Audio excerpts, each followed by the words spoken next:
Oke, teman-teman subscriber Dede Arunsa dimanapun berada nih, alhamdulillah nih Mas Latif Setiawan ya. Beliau tadi ngobrol ada jasa brand identity, Mas. Iya, ada Itu brand gimana, identity. Mas? Coba dong cerita sedikit, Mas.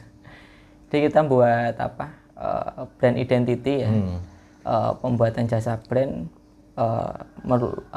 meliputi logo, kemudian ada pelengkap-pelengkapnya kayak color scheme, tipografi, terus packaging, graphic element, ID card, lanyard, explainer. Jadi Wah, lengkap. lengkap ya. Jadi lengkap. Itu kita survei di beberapa agensi itu harganya banyak yang bahkan ratusan, bahkan puluhan sampai ratusan juta. Gitu. Kalau di freelance rata-rata paling murah 2 sampai 4 juta. Freelance segitu ya? Freelance segitu, dan Masya itu pun Allah, nggak jelas deadline-nya karena freelance manajemennya benar. belum tertata, dan kita bisa menghadirkan dengan harga itu 1,5 sampai 2 juta. Masya Allah, malah di bawah freelance ya? Betul. Kemudian kita coba riset juga, ya rata-rata pengerjaan itu 1 sampai 2 bulan. 1 sampai 2 Kalau nggak bulan. antri. Oke. Nah, kita itu pengerjaannya cuma 7 hari dan kadang 4-5 hari itu, tapi di luar dari promise itu biasanya sudah kita upayakan. Oke. Gitu. Websitenya apa, Mas? Coba nanti biar ditampilkan. Websitenya di gmapcoach.com. digimapcoach.com. Oke. Atau Digimapnya P belakangnya? ya, Oke, Digimap. atau di sosmed saya nanti cari aja latifsetiawan.crm gitu. Di Facebook, di Instagram, di TikTok ada gitu. Oke, Masya Allah. Mas, satu lagi dong Mas untuk yang CRM ini Mas. Berarti tadi kita sudah menyimpulkan CRM justru tidak harus mengeluarkan budget yang berlebih ya. Walaupun kita menyediakan pelayanan yang luar biasa dan kita menargetkan hati customer tuh. Puncak dari CRM ini apa sih sebenarnya Mas? Puncaknya apa sih? Puncak CRM itu unlimited. Unlimited. Jadi kita sama customer itu jadi teman, jadi keluarga. Oh, Gitu. Jadi kita itu baru proses ke tahap yang terakhir sebenarnya gitu. Jadi kita jadwalkan minimal paling enggak ya setahun sekali silaturahim ke pelanggan secara offline. Gitu. Jadi unlimited, kita benar-benar jadi teman gitu loh. Dia butuh apa aku bantu, tapi itu di luar dari transaksional. Gitu. Kita punya agennya ada hajatan ya kita datang. Kita punya agen, kan CRM kan bukan cuma di customer ya, di agen, di tim, tim ya. Kemudian di customer, jadi ada biasanya 3 ranah itu. Kemudian agennya ada kendala ya kita bantu, kita telepon, kita kasih tiket workshop gitu kan. Oh iya. Ayo kamu belajar gitu. Bonus lah istilahnya ya. Iya, jadi udah meniadakan hubungan antara penjual dan pembeli, udah kayak goalnya ya udah keluarga gitu loh.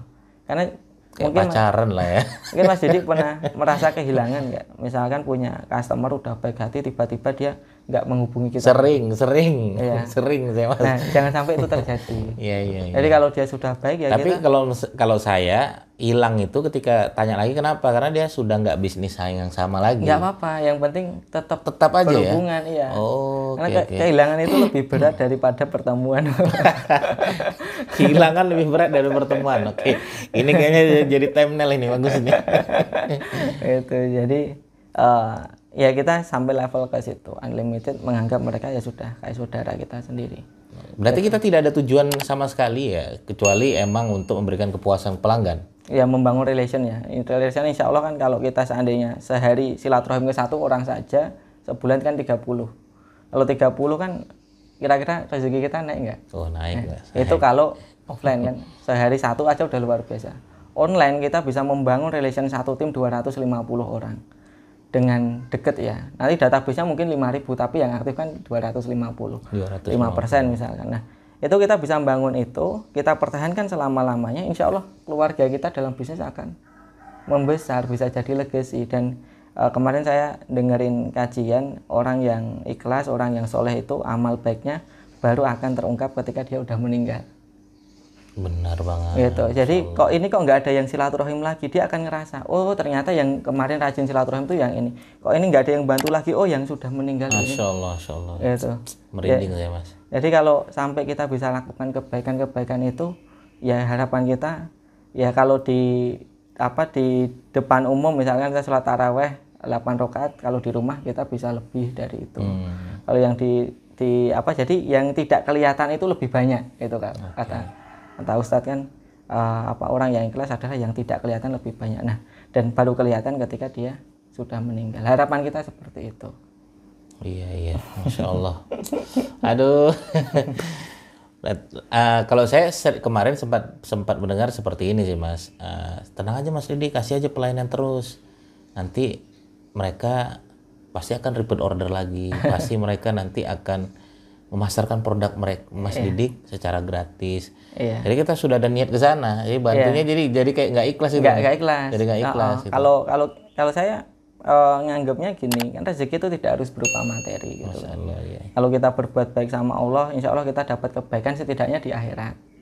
Gitu. Nah, perkara Allah mau membalas di dunia ya alhamdulillah. Tapi kan nggak mungkin Allah kita udah berbuat baik di dunia kita nggak dikasih balasan gitu kan. Orang yang nggak berbuat baik aja dikasih, Allah kan Maha Rahman, Maha Rahim gitu. Itu jadi orang yang dikasih gitu. Apalagi kita yang insya Allah kita berbuat baik. Ya insya Allah pasti kita diperhatikan Allah di dunia gitu kan. Gitu. Jadi rezeki itu tidak harus berupa materi, bisa jadi hati kita yang bahagia. Banyak orang-orang kaya itu ketika di puncak karirnya dia malah buat yayasan. Artinya apa? Kebahagiaan itu bukan di puncak karir, tapi kebahagiaan itu adalah di mana puncak kita bisa berbagi. Masya Allah. Bagian puncak adalah bisa bersama Mas. Saya juga gitu. Kemarin kan sempat ngumpul sama teman-teman. Mereka selalu punya goal beda-beda ya. Mas, goal Mas Didi tentang pakaian apa? Tentang pakaian nggak ada sih. Maksudnya pakaian apa yang paling diinginkan? Misalnya pakaian ini enggak. Motor apa yang paling diinginkan goalnya? Nggak ada sih. Gambar itu. Saya mah motor, aduh nggak ada sih kayak gitu. Mobil apa yang paling diinginkan? Yang paling punya goal nanti target? Nggak ada. Goal saya ya pengen berbagi, saya bilang gitu. Iya. Enak, makanya saya punya channel YouTube tuh ya bisa berbagi apapun yang bisa. Dan itu bisa kita lakukan sekarang. Benar. Kita bisa bahagia sejak kita mendirikan bisnis. Tidak usah nunggu punya ini gitu kan. Kalau kita fokus ke CRM ini ya kita sebenarnya sudah dalam rangka menyelesaikan masalah saudara kita gitu. Dan kita berbagi dengan kebaikan-kebaikan. Itu udah tentramnya tuh sejak awal gitu loh. Jadi sebenarnya CRM ini banyak sunnah-sunnah yang dilakukan juga sebenarnya kan Mas ya? Iya, fundamentalnya kalau kita lihat ya banyak sahabat yang kaya itu kan bukan karena dia itu pintar bisnis di awal, tapi dia tuh paham syariat dulu, paham akidah dulu. Rasulullah menanamkan itu, baru dia ngomong teknis kan gitu. Oh, sebenarnya paham aturan dulu lah ya, aturan main dulu ya. Banyak kita kan tahu-tahu jualan tapi nggak tahu halal haramnya gitu. Oke, fikih muamalahnya ya. Jadi ternyata betul sih kalau kita pengen kuat ya kuatkan akidah dulu, baru kita belajar ke teknis. Karena fundamentalnya tuh di akidah. Kalau kita udah merasa diawasi sama Allah kan nggak mungkin kita nipu orang. Oke. Gitu. Kita pasti berbuat jujur. Kalau diawasi dengan Allah nggak mungkin kita ngerugiin orang lain gitu. Wah, ini ilmunya udah tinggi nih ya. Masya Allah. Mas Latif Setiawan, oke, Mas kasih nasihat dong Mas untuk teman-teman subscriber saya nih, teman-teman UMKM nih. Mas. Nasihat apa? Mungkin nasihat yang berhubungan CRM atau apa yang sering kan kadang orang cuma sekedar jual, beli keuntungan, uang dan lain sebagainya. Sebenarnya apa ya? Kalau pengalaman saya itu ada 2 titik Mas. Yang pertama titik di mana target profit omset itu tercapai.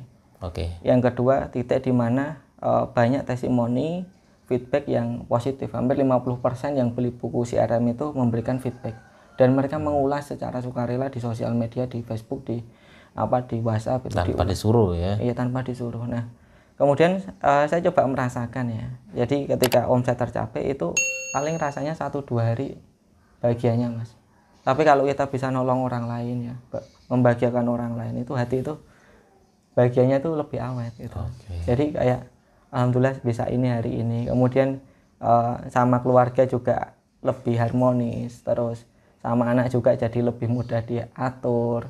Kehidupan kita ketika ada kendala gampang nyelesainnya, hati lebih adem gitu. Jadi ternyata puncak kebahagiaan itu tadi betul bukan ketika kita ada di puncak prestasi, puncak omset, puncak karir kita, tapi ketika kita ada di puncak berbagi. Maka ketika kita bisa menjadikan kapal perusahaan kita ini sebagai wadah berbagi sejak awal, sebenarnya kebahagiaan itu nggak usah nunggu 1 tahun 2 tahun lagi.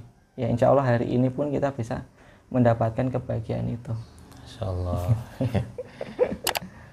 Oke, matur nuwun Mas Latif, jazakumullah khair. Terima kasih teman-teman subscriber di Indonesia. Monggo nanti bisa disimpulkan ya materi yang tadi sudah kita obrolin.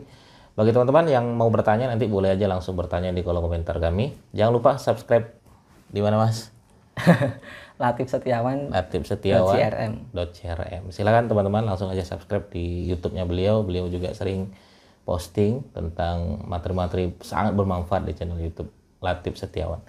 Terima kasih teman-teman sekalian. Sampai ketemu di video berikutnya. Assalamualaikum warahmatullahi wabarakatuh. Bye bye. Thank you.